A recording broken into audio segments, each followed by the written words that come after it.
다른 필러의 장점을 말씀을 드리면 즉각적인 효과를 볼 수 있다는 점입니다. 그러니까 시술 시간과 회복 기간도 짧고 바로 모양의 변화를 볼 수 있다는 점이 장점이죠. 하지만 이제 이 필러도 단점이 있는데,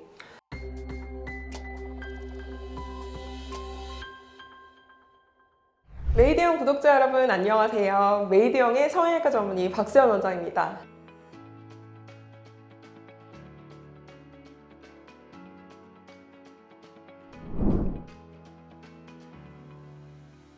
필러, 난 한 번도 안 맞아봤는데? 라고는 해도 한 번쯤은 다들 들어보셨을 겁니다. 그리고 필러 시술을 받을 수 있는 부위가 굉장히 다양해서 나는 어디에 맞으면 좋을까 고민도 해보셨을 것 같은데요. 무슨 시술이든 과하지 않고 적절하게 그리고 정확하게 이루어져야 만족스러운 결과를 이끌어낼 수 있습니다. 자, 그래서 오늘은 필러 제대로 알고 똑똑하게 시술 받자는 의미로 영상을 준비해 보았습니다. 필러는 흡수성과 비흡수성으로 나뉘게 됩니다. 말 그대로 흡수성 필러는 체내에서 자연스럽게 분해되고 흡수됩니다. 이 분해되는 기간은 빠르면 6개월에서 길게는 수년에 걸쳐서 점차 사라지게 되는데요. 대표적으로 가장 많이 사용하는 필러, 주비덤, 레스틸렌 같은 필러가 히알루론산 필러입니다. 굉장히 무색의 투명한 젤리 형태로 되어 있고 조금 단단하게 유지되어야 하느냐 아니면 조금 더 묽게 잘 퍼져야 하느냐에 따라서 다양한 라인업의 다양한 제품이 생산이 되고 있습니다. 비흡수성 필러는 이제 체내에 흡수되지 않고 약간 반영구적으로 남아있게 되는데요. 필러를 다루는 의료진마다 견해의 차이는 있을 수는 있지만 저 같은 경우에는 좀 언제든지 녹일 수 있고 시간이 지나면 자연스럽게 흡수가 되는 필러를 위주로 주로 권해드리고 있습니다.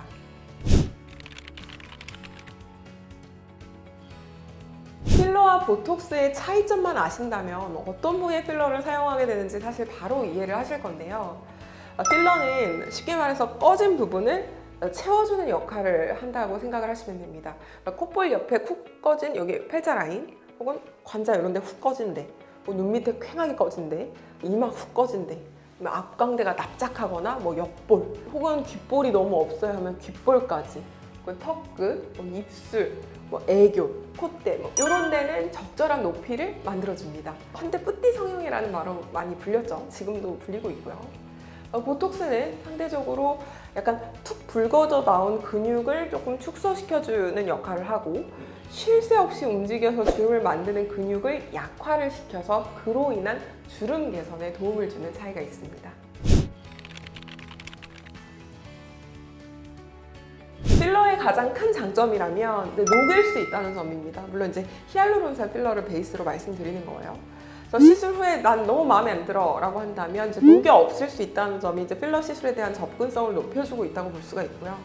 또 다른 수술에 비해서 강한 유착을 만들거나 이러지는 않기 때문에 다른 시술에 비해서는 성형 수술에 앞서서 깨끗하게 제거를 좀 할 수 있다는 점도 장점이 될 수 있겠습니다.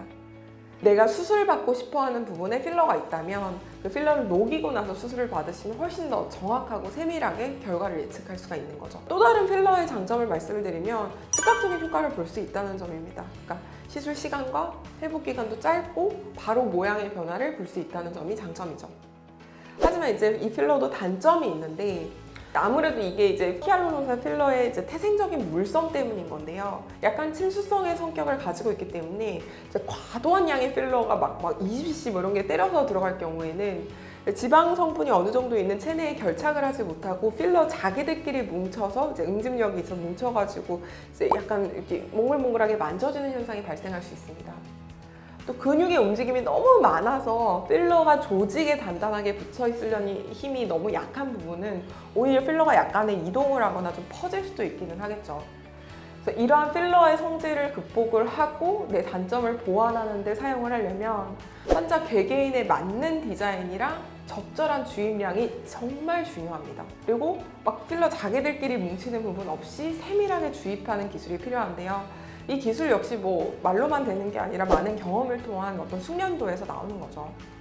그래서 필러가 정말 요새 가성비가 좋고 어디서나 쉽게 접하실 수 있기는 하지만 아무 곳에서나 아무거나 가볍게 시술 받아서는 안 된다는 겁니다. 그리고 필러에 대해서 지연성 알러지 반응이 나타나는 경우도 있는데요. 이제 필러에 들어가는 각효제, 그러니까 필러를 이루고 있는 히알루론산 분자들을 이렇게 묶어주는, 이렇게 결착을 시켜줄 수 있는 어떤 점성이 있는 물질로 만들어줄 수 있는 어떤 그러한 물질로 인해서 생기는 건데요. 이러한 지연성 알러지 반응은 필러 주입하고 나서 얼마 안 돼서 바로 나타날 수도 있고 막 몇 년 있다가 나타날 수도 있기는 하는데, 이 알러지를 만약에 경험을 하신 분이라면 해당한 필러를 정확하게 기억을 해두셨다가 다음 시술회에서는 해당하는 필러를 좀 피하시는 게 좋겠습니다. 일반적으로 필러 후에는 성형수술을 할 수가 있습니다. 필러는 주로 일시적이고 임시적인 결과를 제공을 하고 특정 부위의 볼륨을 좀 채우거나 주름을 완화시키는 데 사용을 하죠. 근데 이제 성형수술은 좀 보다 영구적이고 구조적인 변화를 원할 때 사용을 하는 겁니다. 이제 다만 필러가 주입된 부위가 어디냐에 따라서 성형수술하는 시점이나 방법은 조금 달라질 수가 있겠죠. 예를 들면 필러가 코 이런 데나 뭐 입 주변에 주입이 됐다. 근데 필러가 다 흡수되기 전에 수술을 하고 싶다라고 한다면은 이에 남은 필러를 좀 녹이거나 제거를 한 후에 수술을 진행을 하는 것이 일반적입니다. 또 필러를 사용한 후에도 성형수술이 이제 가능한지는 개인의 상황과 필러의 종류, 그리고 얼마나 많은 양을 주입을 했는지, 그리고 내가 어떤 수술을 원하는지에 따라서 달라질 수가 있습니다. 그래서 필러 후에 얼마 안 돼서 수술을 좀 고려를 할 때는 좀 굉장히 신중한 상담과 전문의의 조언을 받는 것이 굉장히 중요합니다. 이와 반대로 수술을 하고 나서 이제 필러를 하고 싶다라고 하는 경우에는 이제 수술의 종류랑 수술의 박리 범위, 부위, 그리고 현재 피부 상태, 수술한 지 얼마나 지났느냐, 그리고 내가 원하는 결과가 어느까지인지에 따라서 적절한 필러를 할 수 있는지 없는지, 그리고 그 시점을 선택을 하는 것이 굉장히 중요합니다.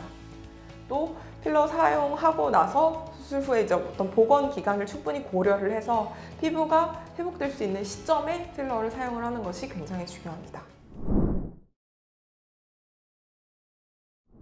필러 시술은 정말 다양한 부위에 적용을 할 수가 있고, 수술에 대한 부담감이 큰 분들한테 조금 이제 가볍게 상대적으로 이제 노화 현상이나 윤곽의 처짐 혹은 막 꺼짐 이런 데에 대한 솔루션으로 제시를 해드릴 수 있어서 저도 굉장히 좋아하는 시술 중에 하나인데요.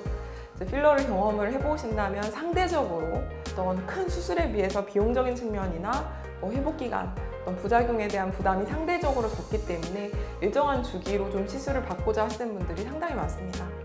하지만 너무 한꺼번에 여러 부위에 너무 몇십 cc 이상을 이제 주입을 하게 될 경우는 굉장히 부자연스러워지거나, 아니면 이 붓기로 인한 회복 기간이 좀 오래 걸리거나, 혹은 필러 자기들끼리 뭉치거나 혹은 약간 퍼져버리는 듯한 문제가 발생을 할 수 있으므로 시술 전에 전문의와 꼼꼼하게 상담을 하고, 그리고 정확한 진단, 몇 cc가 들어가면 좋을지를 받으시라고 당부드리고 싶습니다. 자, 여러분 필러와 조금은 친숙해지셨나요? 처짐과 페임, 꺼짐 이런 고민이 있으신 분들이라면 필러 시술 역시 야무지게 잘하는 성형외과 전문의가 있는 메이드형으로 오시기를 적극 추천드립니다.